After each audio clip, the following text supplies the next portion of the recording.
Bienvenidos a un nuevo episodio de Visitantes en el Centro, un podcast del área de educación del Museo Nacional de Arte. Mi nombre es Arturo Subieta, soy coordinador del programa educativo Munal más Museo Expandido, así como el responsable de la Comicteca Munal. En esta ocasión tuve la oportunidad de conversar con Carolina González Alvarado, profesora e investigadora de narrativa gráfica del Tecnológico de Monterrey, y con Pablo Duarte, conductor de Telegrafía sin Hilos, el programa de letras de Convoy Network. Nos reunimos para hablar sobre la Comicteca Munal y el placer compartido de la lectura. Acá les dejo la charla, en la que también participa Diana Pérez, responsable de la biblioteca del museo, y espero que la disfruten tanto como nosotros. Bienvenidos. Y le da la más cordial de la bienvenida a nuestros invitados el día de hoy a este programa en el que vamos a platicar de la Comicteca, un espacio en el Museo Nacional de Arte que está dedicado a la narrativa nacional, al cómic, y que justamente estamos haciendo este esfuerzo por conectar el acervo del Munal con una serie de ejemplares que nos remiten muchísimo a la narrativa visual. Y para eso tengo un par de invitados aquí que estoy increíblemente emocionado que participen con nosotros, con los que seguramente tendremos mucha más interacción a lo largo de nuestra historia aquí en el museo, pero que pues más bien quiero cederles la palabra para que empiecen el chisme el día de hoy. Por un lado tengo a Carolina González Alvarado, investigadora en narrativa nacional. ¿Cómo estás, Caro? ¿Qué onda? Muy bien, muchas gracias por la invitación. No, hombre, un gustazo, de verdad que sí. Y por el otro, a Pablo Duarte, una voz seguramente conocida por muchos de nosotros. ¿Qué onda, Pablo? Muchas gracias por la invitación. Pues me emociona un montón tenerles acá justamente porque cuando Diana, Eric y yo, que somos los responsables de la Comicteca, comenzamos a tener esta inquietud por difundir, también por comenzar a construir un pequeño acervo alrededor de la narrativa visual, nosotros ya teníamos algunas referencias de algunas cosas que tenían justo que ver con esto que nos alimenta y que nos hace pasar la página y que nos hace emocionarnos cuando escuchamos a otras personas sentir esta vibra bonita de contar historias, de encontrarnos con este asunto tan lindo de contar y de meternos en estos otros mundos fantásticos. Entonces, por un lado, coincidimos muy lindo con Carolina. Fuimos a presentar la Comicteca a un encuentro de narrativa gráfica y descubrimos que tenemos muchos objetivos en común, ¿no? Y que tenemos muchas cosas que nos hacen crear estos vasos comunicantes para tener un objetivo cercano a la Comicteca. Caro, ¿por qué no nos platicas un poquito primero sobre quién eres, qué estás haciendo en tu investigación? Y finalmente, después de eso, ¿cómo es que descubriste que en la narrativa visual, en la narrativa gráfica, había un punto de interés de tu propia vida? Pues antes que nada, muchas gracias por tenerme aquí. Es un gusto estar compartiendo este espacio con ustedes. Y a propósito de ello, bueno, mi nombre es Carolina González Alvarado, soy profesora investigadora en narrativa gráfica. Doy clases a nivel licenciatura y posgrado sobre narrativa gráfica, en literatura, arte contemporáneo. Y la investigación en la cual me estoy enfocando actualmente tiene que ver con el papel de las autoras, de las creadoras en la narrativa gráfica mexicana. A propósito de una investigación que comencé sobre narrativa gráfica mexicana contemporánea, empecé a hacer un rastreo hacia atrás y fue donde encontré este vacío donde estaban las mujeres, siendo que pues, su trabajo ha sido muy importante en la evolución y en la creación de un estilo particular de narrativa gráfica mexicana y con las particularidades que esta completa. Entonces empecé a rastrear a estas autoras y en este proceso pues he descubierto también estos áreas de oportunidad que sin duda son muy necesarias a analizar, a estudiar y sobre todo en función de reescribir la historia del cómic mexicano, que a lo largo de décadas pues ha estado muy orientado a los estudios, la mayoría, no diría todos en absoluto, pero un buen número de ellos orientados más hacia la caricatura, hacia la sátira, lo cual está muy bien y sin duda pues tiene un valor cultural, histórico importante. Sin embargo, hay otra serie de autores, estilos, temáticas que tienen otra búsqueda y que es la que a mí me importa mucho analizar, precisamente con este objetivo también de reescribir esa historia y atender a estos vacíos y analizarlos. Entonces, esta investigación ya se ha presentado en distintos formatos, entre las que han incluido exposiciones, un seminario, conferencias, entrevistas y una serie de publicaciones. Y el resultado finalmente de esta exposición busca concretarse en un libro, que espero tener oportunidad de compartirles pronto. Y respondiendo a la pregunta, pues para mí la narrativa gráfica es el binomio más, si no el único, sí el más interesante, al menos para mí y en mi experiencia, que conjuga palabra e imagen, en la cual ambas tienen una relación sinérgica, una no pesa más que la otra, sino que es como una unidad significativa. Y yo estudié literatura, pero siempre he tenido un interés muy especial por las artes visuales y del cine, y fue en la narrativa gráfica donde encontré una confluencia entre ambas. Y en el posgrado pues también lo he orientado a narrativa gráfica, y precisamente cómo la narrativa dibujada o estas narrativas visuales han creado un lenguaje muy particular, que tiene un pie en literatura, un pie en artes visuales, un pie en el lenguaje también del cine. Y bueno, a propósito de ello, pues también tenemos una pues concepción de que fue el cómic que se ha alimentado del cine, pero en realidad si hacemos un recorrido en esta reescritura historiográfica, pues ha sido al revés. Mucho el cine se ha alimentado también del lenguaje del cómic. Entonces, pues esas son las áreas que me interesa estudiar, y son las áreas que investigo, y atendiendo pues respondiendo a la pregunta, pues sí, para mí la narrativa gráfica conjuga ambas artes en una, y es lo que la hace única en particular. Noto un montón de emoción, que creo que eso es Sí. muy lindo, ¿no?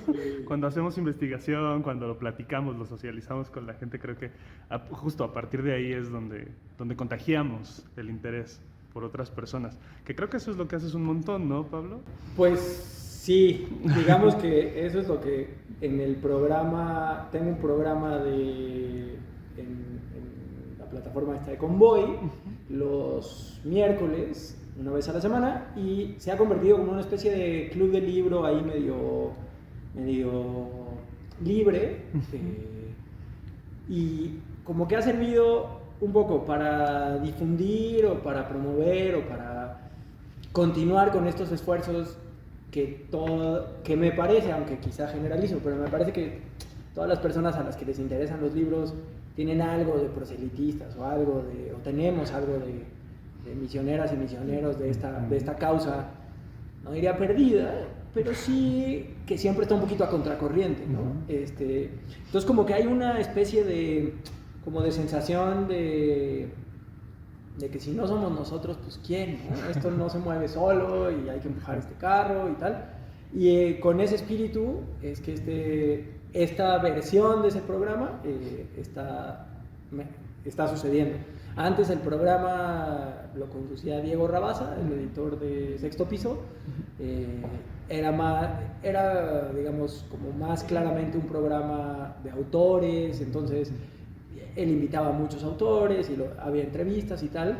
Mi dificultad social por un lado, mi agenda cortita por el otro, mi poca organización, hizo que cuando Diego dejó el programa, lo hicimos juntos un rato, y luego cuando lo dejó y me dejó a mí, pues como que no me salía tanto hacer entrevistas así, no conocía tantos autores y demás. Pues, lo que uno conoce pues, son los libros al final, y se volvió esta especie de club de libro, te digo, bastante suelto, bastante poco riguroso, como que no hay actividades asociadas a los libros, entonces como que no hay tampoco el compromiso de que a fuerzas tienes que leerlo. El club sigue, y lo bueno de que está en esta plataforma, en Convoy, es que el archivo se va quedando, entonces, pues, digamos, para quien le interese, ahí hay un acervo como de comentarios sobre libros o de referencias y tal. Entonces, sí, como que esa es la función como última de ese programa, y función que me encanta. La verdad es como el punto alto de mi semana. El martes y miércoles son los días se le quita todo el bajón al martes porque pues, como que ahí viene el programa y está todo bien. Sí, por ahí va. Se me hace bien lindo esto también que dices sobre si no lo hacemos nosotros, ¿quién? ¿No? Uno comparte estas emociones de vi un gran partido de fútbol, ¿no? Y entonces tienes que acercarte. O fui a ver una gran película, claro. Entonces tienes que acercarte. O te tengo un gran chisme. ¿No? Claro. Y creo que a partir de ahí nosotros también tenemos la posibilidad de encontrar hilos conductores entre cosas que pareciera que no son tan interesantes de pronto para ciertos públicos, ¿no? Nosotros trabajando en un museo tenemos estas dificultades de compartirle a la gente la belleza de las pinturas, la belleza de la escultura, del propio edificio en el que nosotros estamos, ¿no? A veces nos encontramos con caras de aburrimiento cuando damos las visitas guiadas, y quisiéramos que esta gente se emocionara tanto como nosotros, claro. cuando hacemos cuando compartimos esas historias, ¿no? ¿Ustedes en algún momento de la vida, o sea, la pequeña Carolina, el pequeño Pablo, se imaginaron haciendo una chamba de estas? ¿Esas eran parte de sus metas de la vida? Pues me da un poco de pena compartir esto, pero lo haré porque estamos en confianza. Hace poco recordaba que estaba escribiendo y una de las colaboraciones para una de las revistas en las que escribo, era para Marvin, tengo una columna sobre narrativa gráfica latinoamericana y de pronto, no sé por qué estaba trabajando y empecé a recordar, ¿no? Cómo me sentía cuando era niña y qué era lo que quería hacer. Y me voy a tomar la libertad de compartir una pequeña historia, y es que recuerdo muy bien que estaba en la primaria y bueno, un ejercicio de niños, ¿no? De decir, dibújate y qué quieres ser cuando seas niño, ¿no? Y recuerdo que me dibujé y ya en ese entonces ya usaba lentes y me acuerdo que me dibujé con un vestido azul y traía una hoja y en la mano una pluma y yo en el dibujo ya decía, es que trabajo en un periódico, ¿no? Estoy haciendo esto. Y recordé eso, no sé cómo fue que hice la asociación en ese momento, pero me emocionó mucho. Y dije, qué afortunada. Y estoy muy agradecida a los dioses por poder hacer esto, ¿no? Y decir, sí, esto es, no deja, por supuesto, de ser un trabajo y con los retos que implica todo esto, especialmente, y lo estamos viendo, pues sí, los retos que implica estar en el ámbito artístico, cultural. Pero sin embargo es algo de lo cual me siento profundamente agradecida de poder hacer y sobre todo poder compartir, ¿no? Que a propósito de lo que mencionas, Arturo, y para mí es fundamental poder hacer eso, ¿no? Compartir lo que uno sabe y lo que uno puede crear y que haya un trabajo colaborativo y crear esos puentes también, ¿no? Creo que el conocimiento finalmente está para que se comparta y el arte también. Cierto. Sí, está bien bonito eso, qué padre. Yo no lo tenía tan clara, creo, la verdad. Y pensando ahorita, por ejemplo, el asunto con la narrativa gráfica, siempre me ha gustado mucho dibujar desde hace mucho, pero como que yo no sé si fue mi contexto o mi falta de curiosidad en ese momento específico o qué, pero llegué muy tarde, por ejemplo, a las narrativas gráficas. Ahora siento que tiene, como todo, cosas buenas y cosas malas. La cosa mala es que siento que como que cuando te acercas a algo desde muy pequeño, como que hay me parece que así como con el lenguaje, como que pierdes el acento y te vuelves un hablante nativo, aunque hayas llegado un poco tarde. Bueno, así me parece que tengo ese acento, ¿no? Como que hay unos momentos en los que como que no es tan fluida mi relación de pronto, qué sé yo. Pero la cosa buena es que creo que como que el celo y la obsesión con la que le he entrado al asunto ha sido bastante más, por un lado como muy de abandono, así como gozoso, pero también como sabiendo que hay, no es el tema del podcast, pero también, o sea, sabiendo que hay como como que cada vez está más cerca el fin, pues, o sea, tampoco uno no se hace más joven, y cuando tienes 15 o cuando tienes 12 o cuando tienes 10 no estás necesariamente pensando en, me queda poquito tiempo, ¿no? ¿Cuántos libros puedo leer o qué sé yo, ¿no? Y acá, ahora me da un poco ese frenesí y esas ganas y ese, como exprimir al máximo estas cosas. Es una lectura completamente distinta de la que habría sido a los 10 o a los 12, pensando en narrativa gráfica y también un poco en la lectura. Como que yo sí le entré a todo este rollo del asunto por un asunto como muy auditivo, entonces quizá también por ahí la narrativa gráfica me quedaba más lejos, aunque bueno, los libros álbumes estaban ahí en la casa, pero sí, a mí tuve la fortuna de que a mi papá le gustaba mucho leer como en voz alta los cuentos, entonces pues como que ahí con esa cosa más o menos se fue quitando esa barrera inicial de que no se lee o de que los libros son cosas que no se tocan, qué sé yo. Y hasta la fecha me gusta mucho escuchar audiolibros, me gusta mucho escuchar podcasts, me gusta mucho, sí, como traer una voz que no es la mía o una voz junto a la mía, ahí, me encanta.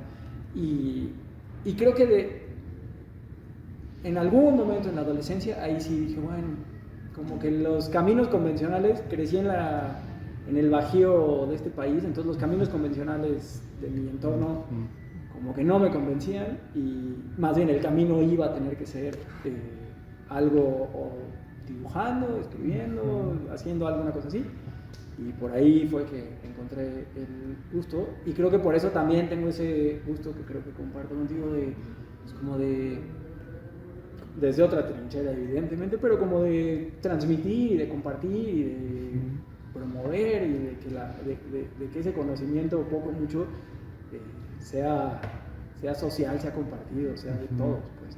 Claro, que a fin de cuentas también es parte del espíritu de la Comicteca que tenemos aquí, ¿no? Totalmente. Evidentemente, cuando Diana, Eric y yo nos juntamos para intentar hacer el proyecto, uno de nuestros objetivos primarios era ofrecer un espacio de lectura a estas poblaciones vulneradas que no tenían la posibilidad de acercarse a leer, porque en sus propias casas no está el varo para que puedan comprar un cómic, o porque a veces las dinámicas sociales de trabajo les impiden estas cosas, ¿no? Y queríamos crearles un espacio seguro en el que se pudieran acercar y que nos dijeran, hoy me quiero aventar 2 horas leyendo sin ningún distractor externo, ¿no? Entonces, creo que esa es una de las cosas también que se parecen a lo que estamos haciendo. Pero luego el proyecto ha ido mutando y ha ido creciendo y se ha ido convirtiendo también en un espacio en el que creemos que puede ser un punto de convergencia entre creadores, investigadores, gente que lo disfruta, ¿no? Yo me siento a escuchar tu programa, Pablo, y luego pienso, claro, somos un club de lectura que no es un club de lectura, ¿no? Nos sentamos a leer estas cosas y no lo debatimos de la manera tradicional, ¿no? No nos sentamos a decir, ya leyeron todos el 3er capítulo, ¿no? Sino más bien, a través de una voz que te va llevando, tú vas también haciendo tus propias conexiones y vas creando tus propias ideas al respecto de eso que tienes ahí enfrente. Entonces es muy lindo crear estos espacios, no solo en lo virtual, en lo físico, ¿no? en lo conceptual, lo que me lleva a preguntarles, ¿qué sintieron al enterarse que había una Comicteca? Gracias. A mí me dio muchísima emoción. Cuando vi el programa que íbamos a compartir el panel, hubo un momento que sí me desconcertó un poco, pero no en un buen sentido, más bien me sorprendió, sería la palabra correcta. Es decir, ese munal, que además, genuinamente no lo digo porque estamos en este espacio, pero es un museo bellísimo y es un museo que además a mí en lo personal me gusta mucho. Entonces ver esto fue un poco un sueño hecho realidad, ¿no? Que en un museo como el Munal hay un espacio dedicado a narrativa gráfica. Es en el mejor sentido inaudito. Y lo veo también como un refugio, ¿no? Como crear un espacio que está orientado a una manifestación artística que por mucho tiempo ha estado relegada, ¿no? Que se ha considerado una obra de carácter menor, desechable, meramente para el consumo popular, superficial y ya está, ¿no? Como algo que puede irse porque no tiene un valor ni cultural, ni artístico, ni literario, ¿no? Y no es así, ¿no? Nos hemos dado cuenta que pues, la narrativa gráfica ocupa un lugar fundamental en la educación sentimental, en la creación de una gramática visual, en la historia cultural, incluso en el devenir histórico concretamente, ¿no? Y a propósito de lo que compartías también, pues leer una obra de narrativa gráfica implica también decodificar tanto el lenguaje visual como el escrito de manera simultánea. No es este proceso facilista o ágil que se cree que así es, ¿no? Y si bien en la literatura tenemos una novela, ¿no? Nos estamos imaginando, creamos un correlato intencional, ¿no? Y nos estamos imaginando las escenas, las imágenes como tal las creamos. Cuando leemos narrativa gráfica creamos sonidos. Entonces eso me emociona particularmente porque es también una experiencia distinta en el museo, ¿no? Donde observamos las obras, ya sean las pinturas, las esculturas, los dibujos, la fotografía, y tienes además esta otra manifestación artística donde ahora hay que reproducir, crear sonidos, ¿no? Entonces fue eso, muy, muy emocionante. Y muchas felicidades, de verdad. Me parece admirable que haya un espacio como este aquí. Sí, a mí también me pareció altamente emocionante.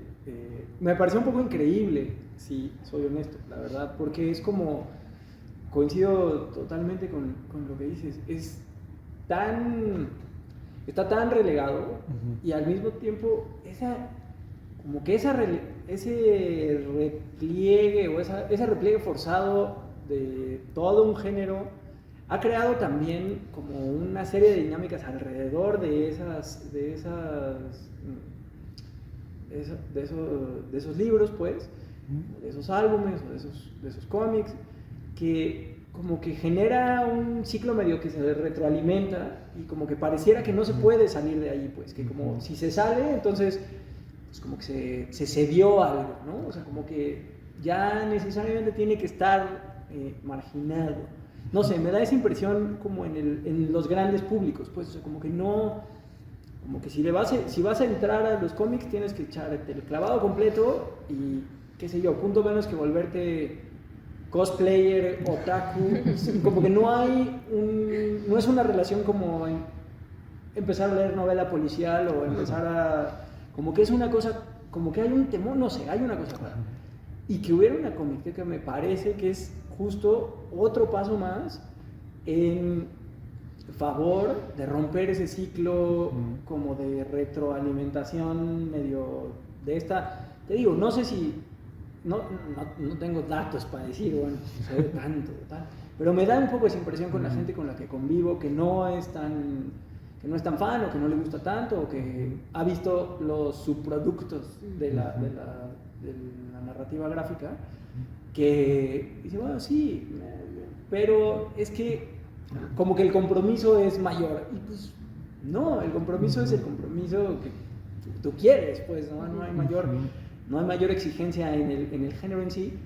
Y entonces, que hubiera este espacio, como dices, en un museo en el centro, en un museo con el peso histórico que tiene el Munal, es un esfuerzo, me imagino además el esfuerzo que les ha requerido a ustedes y que les seguirá requiriendo. Es preciosa el proyecto y creo que los alcances, como platicábamos fuera de la grabación, pues son enormes, pues, es decir, acercar elementos que no eran comunes a poblaciones que quizá está familiarizada con ellos, pero que no son de uso común, ¿no? Como acercar el uso al asunto, porque no es nada más como tenemos esta exposición de portadas de cómics, que vamos, sí, las ves y tal, pero este asunto de aquí se ojea, aquí se lee, aquí se cuidado porque se arruga, pero también, bueno, se arrugó aquí, no sé qué, o sea, digamos, es un objeto de uso, ¿no? En un museo, que no es un lugar necesariamente donde las cosas son de uso. Me parece como un proyecto extremadamente loable y sí, que seguro que será un reto mantenerlo, pero ojalá ojalá esto sirva para seguir ampliando y para que el reto sea cada vez menos. Entonces sí, fantástico. No, hombre, pues muchas gracias. Justo era lo que pensábamos cuando recién iniciábamos y nos costó un trabajo porque en realidad coordinar las logísticas de pronto es que necesitamos gente de servicio, pero es que necesitamos empezar a hacer talleres y necesitamos empezar a hacer actividades, pero también tenemos estas otras chambas, ¿no? Claro. Y decíamos, híjole, en la que nos montamos, ¿verdad? Porque es un trabajo completo. O sea, solo coordinar un espacio como este, me parece que hay que dedicarle las 8 horas de la jornada laboral a eso. Y se combina con muchas otras cosas, ¿no? Pero hay una invitación siempre a que uno esté haciendo la chamba y que uno esté esforzándose y consiguiendo otras cosas, justo porque hay un montón de ideas que están ahí flotando y que creo que tiene que ver también con la estimulación de la imaginación a través de la ficción, ¿no? Todo el tiempo. El poder de la ficción a veces de pronto no lo tenemos como tan asimilado, ¿saben? O sea, de pronto cuando tú le dices a estas personas que están muy acostumbradas a leer literatura más académica, por ejemplo, ¿no? Estoy clavadísimo en tal serie de libros, o estoy muy metido en la novela de tal género, ¿no? O claro, estoy ahora explorando los 80 números de tal serie de cómics. De pronto hay un desdeño, ¿no? Pero en realidad también hay unos guiños a otros niveles, como bien lo decías, ¿no, Carolina? Porque siempre creo que son cruzables. Cuando platicábamos con uno de nuestros curadores con respecto a una de las obras que hay allá adentro con Ecatepunk de Joshua Hernández, nos decía él, David Callis, nuestro curador del siglo XX, tengo muchísimo interés por conocer a Joshua porque él se denomina como narrador visual. Y es lo que hacemos nosotros cuando montamos una exposición, ¿no? Creamos una narrativa visual que le permita al visitante entender qué onda con este artista o entender qué pasa con esta corriente. Es súper bonito ver cómo se van cruzando y se van entretejiendo esas cosas. Entonces, escucharles decir que el esfuerzo que hemos hecho es completamente loable y que ahí va y que está creciendo y que justo está creando este tipo de conversaciones, bueno, para nosotros ya es una cosa preciosa. Y ahorita que lo decías, quizá esa conexión que hace su curador no habría sido posible si la Comicteca estuviera alojada en un local cualquiera, es decir, la idea del recorrido cronológico, el recorrido implica, ¿no? O sea, estar en una sala es ir leyendo la sala, ¿no? Entonces, ese insight, ese hallazgo, pues sí, quizá no era tan fácil de llegar estando en otro entorno, pues, sí, ¿no? Eso está bien bonito. Seguro. Y es que creo que eso es lo que queremos despertar, ¿no?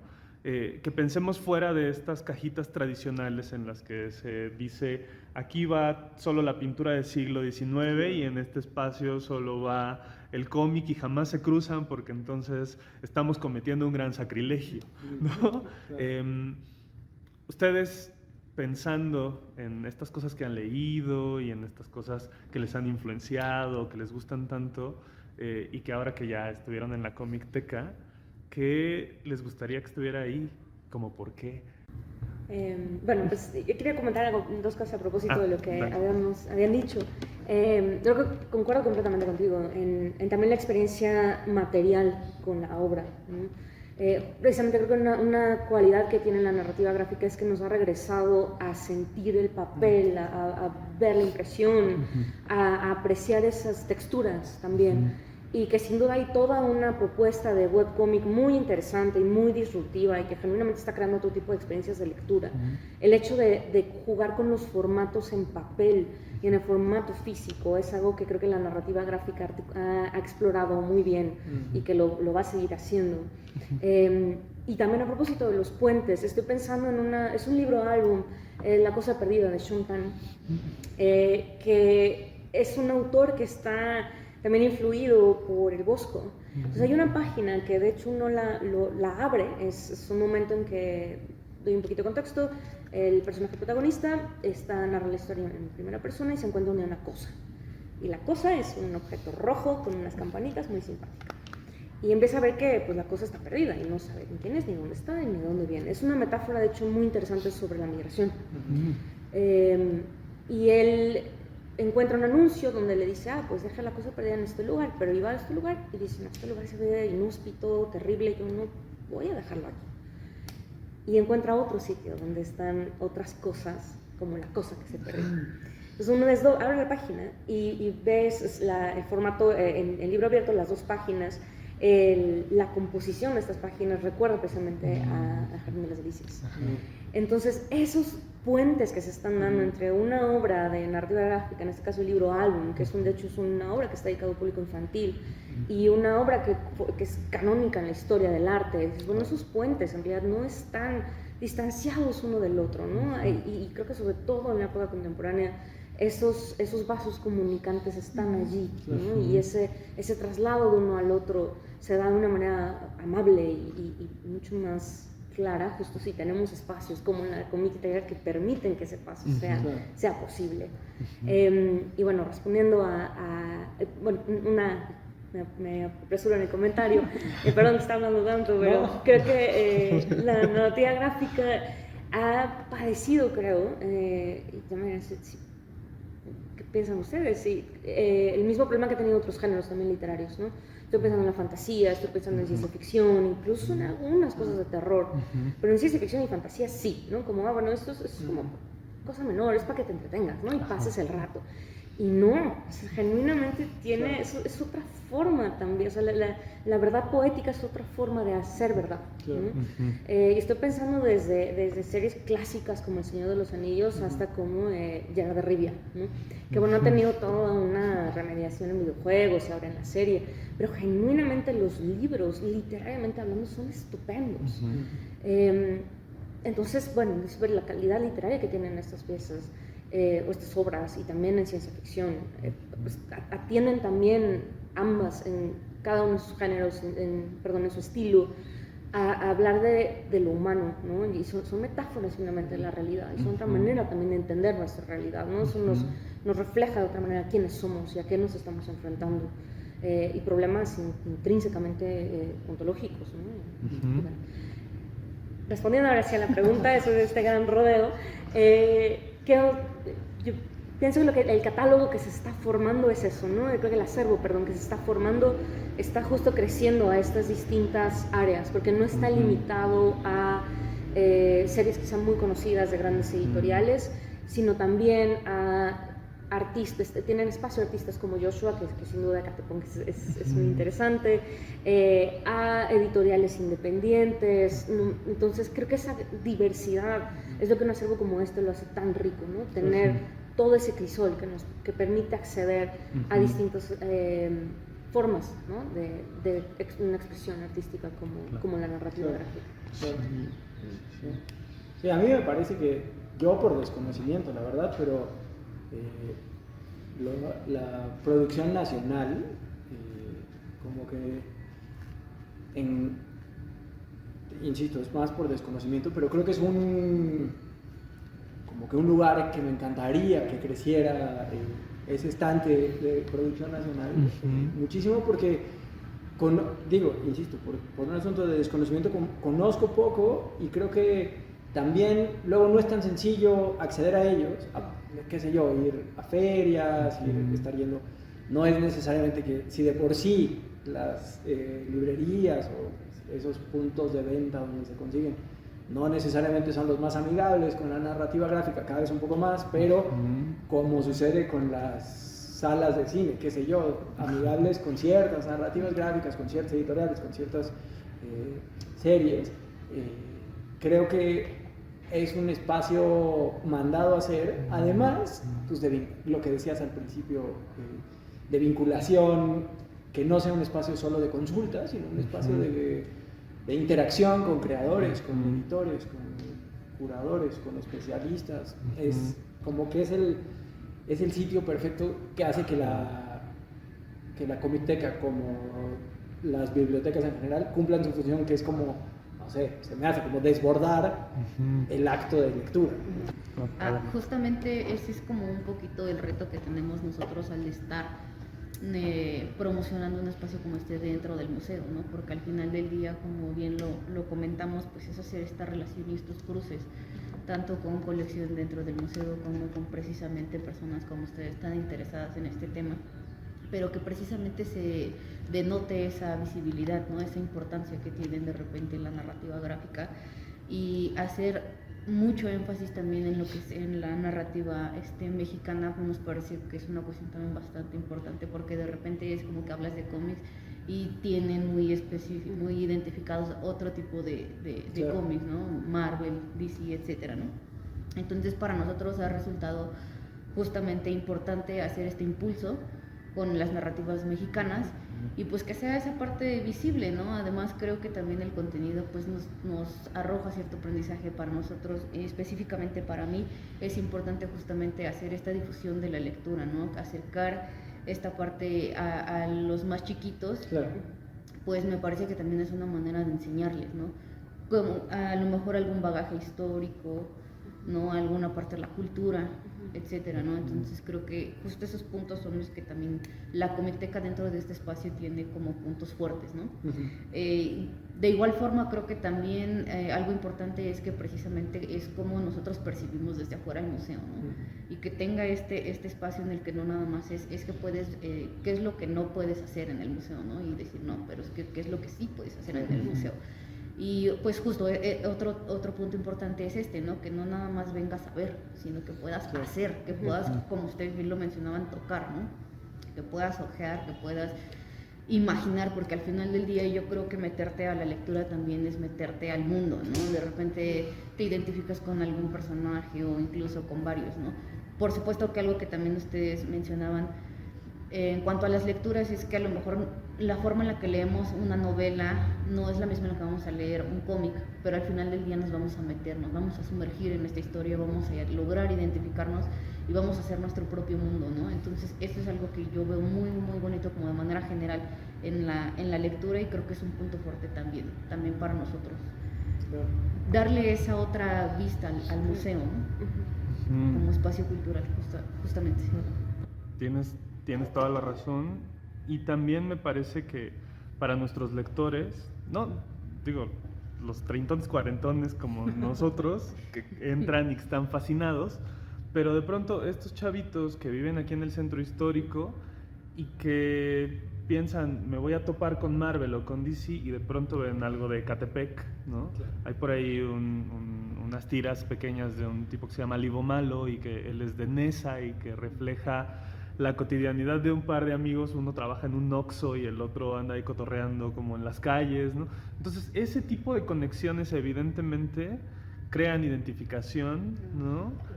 Crean una crítica también a la sociedad a la que se pertenece, ¿no? Con un piso más parejo que pensar, estoy leyendo algo que puede ser del Nueva York de 1930 y tantos. Creo que eso evidentemente también es uno de los objetivos que estamos buscando con los chavitos. Oigan, la plática está muy buena, Sí. pero andamos cortos de tiempo. ¿Les parece si creamos una segunda parte? O sea, dejamos pendiente esto y No, después muy lo encantado. cotorreamos. Perfecto, pues entonces le ponemos pausa a esto Va. y dejamos que también quienes nos escuchan, quien escucha visitantes en el centro, tenga el chance de clavarse en esta conversación y esperar la No siguiente. hay nada más cómic que lo serializado, ¿no? Claro, Está sí, bueno. sí, es una serie de Segunda parte, continuidades, por ¿no? supuesto. Exactamente. Continuará. Va, perfecto. Pues entonces lo dejamos ahí. En continuará. Muchas gracias por estar aquí. Gracias. Visitantes en el Centro es una producción de Munal Más Educa, el área de educación del Museo Nacional de Arte. La conducción y producción de este programa es de Arturo Subieta y la coordinación es de Patti Torres. Agradecemos a Diana Pérez, Carolina González Alvarado y Pablo Duarte por su participación en este episodio. Museo Nacional de Arte. Museo expandido.